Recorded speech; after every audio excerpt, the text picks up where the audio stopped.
ஒரு கேள்வி கேட்கலாமா? இயேசுவ 3 முறை மறுத்த ஒருத்தரிடம் ஏன் இயேசு திருச்சபையை ஒப்படைத்தார்? அவர் வேறு யாரும் இல்ல, பேதுரு.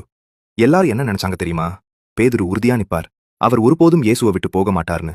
ஏன்னா இயேசுவோட அற்புதங்களை கண்களால பார்த்தவர். ஒரு நாள் அவர் தைரியமா சொன்னார், உம்முடன் சேர்ந்து சாக வேண்டுமானாலும் சாவேன், உம்மை ஒருபோதும் விட்டு போக மாட்டேன்.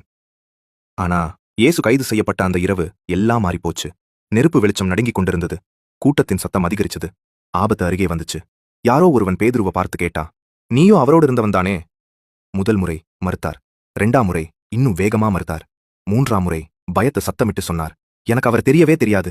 அதே நொடியில் சேவல் கூவியது. அந்த சத்தம் பேதுருவ உறைய வைத்தது.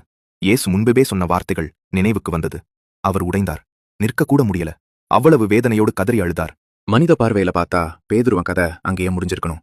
தகுதியற்றவர்னு ஒதுக்கப்பட்டிருக்கணும்.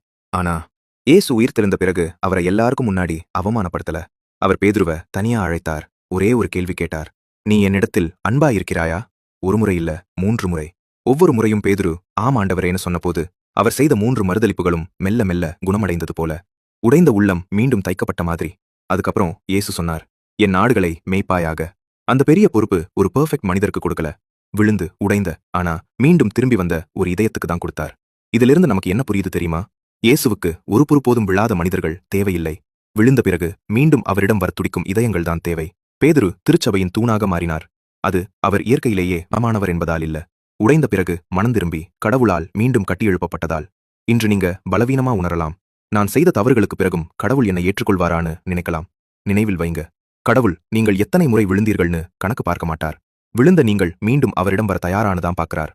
உங்களுக்கும் மீண்டும் கடவுளிடம் வர ஆசை இருந்தா கமெண்ட்ல எழுதுங்க, ஆண்டவரே, நான் மீண்டும் உம்மிடம் வர விரும்புகிறேன். இந்த மெசேஜ் அவமானத்துல மூழ்கி போயிருப்பவர்களுக்கும் சேரட்டும். கடவுளின் அழைப்பு இன்னும் முடிஞ்சது இல்ல.